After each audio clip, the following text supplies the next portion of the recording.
It is a measure of Dr. Manmohan Singh's greatness that his life and influence cannot be described in any conventional categories of political analysis. Assessments of his legacy are apt to be clouded by three short-sighted approaches. One is strictly instrumental, choking up a long list of economic reforms over which he presided. This list is impressive indeed. He is, arguably, one of the most influential economic policymakers in the annals of history. The second approach that clouds judgment is to see his legacy through the eventual meltdown and defeat of UPA II. He was right that history would judge him kindlier than the contingent political failures of the era. The third mistake, often promoted even by his friends, has a touch of condescension to it. Epithets like the accidental prime minister or the ideal number two man, capable, full of integrity and loyal, an unbeatable combination, underestimate how he managed to remain his own man and stamp a vision on the world amidst all the upheavals of bureaucratic and political life. Like all great men in history, Manmohan Singh's life transcends the nitpicking accounting of policy successes or failures, a short-term historical reckoning, or simply a focus on his interpersonal relations. What is astounding is that, like all influential lives, his is both a personal marvel and a reflection of the zeitgeist.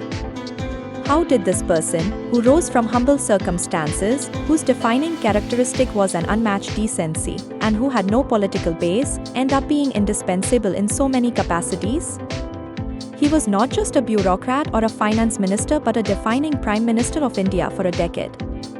In a political culture where the one virtue that is always reliably absent is decency, Manmohan Singh's ability to hold on to that trait now seems almost saintly.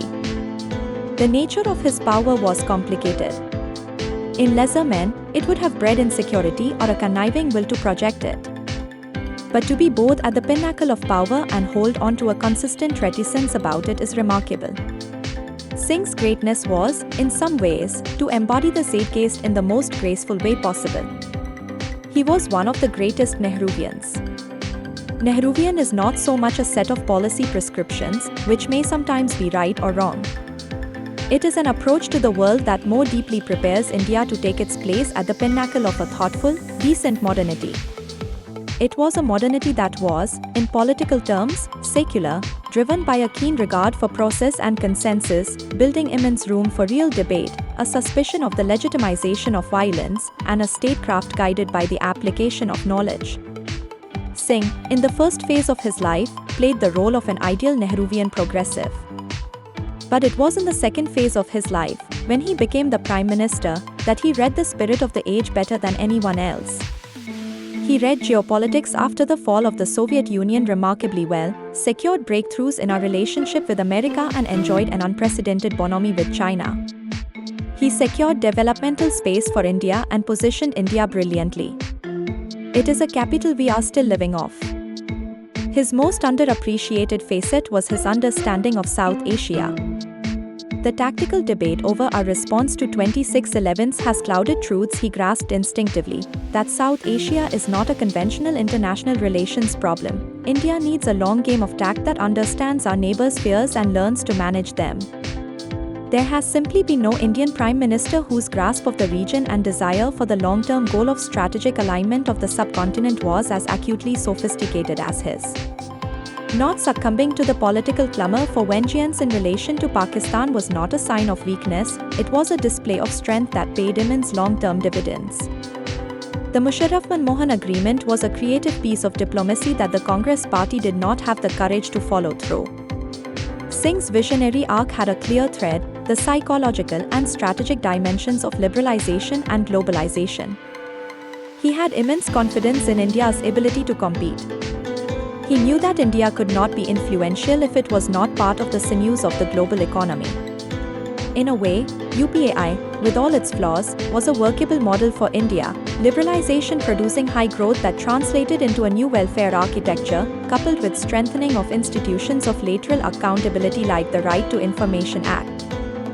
Singh presided over an unprecedented period of growth, decline in poverty, and expansion of infrastructure. But his brilliant overall strategic vision was overshadowed by a party structure he could not overcome. The biggest mystery about UPA II is not the political relationship between Sonia Gandhi and Singh. It is actually how the Gandhis, for all their seeming monopoly of the party, rather mysteriously acted as if they had lost complete control of it. The corruption scandals in Congress were real.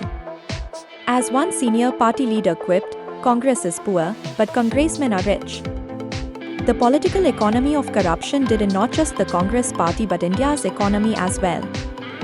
Pranab Mukherjee's appointment as the finance minister was a disaster. Singh's stoic silences as all this unfolded cast a shadow on his own legacy. Congress, as is its nature, never actually projected Singh, its greatest asset. The credit for different elements was parceled out. Election victories were all Rahul's, the welfare architecture, including the single most important scheme that saved India, Narega, was all National Advisory Council. To add insult to injury, Rahul Gandhi humiliated the PM by publicly tearing up a government ordinance, and the party's stand on Sharm el-Sheikh cut him to size. The remarkable conceptual vision that held it all together, which was his, got lost. Just read his writings from the period to get a sense of it all. Manmohan Singh was a PM ideally suited for the end of history world, a progressive, technocratic, incremental, centralized, institutions-oriented, trade-focused, globalized, open world, one that has more or less collapsed.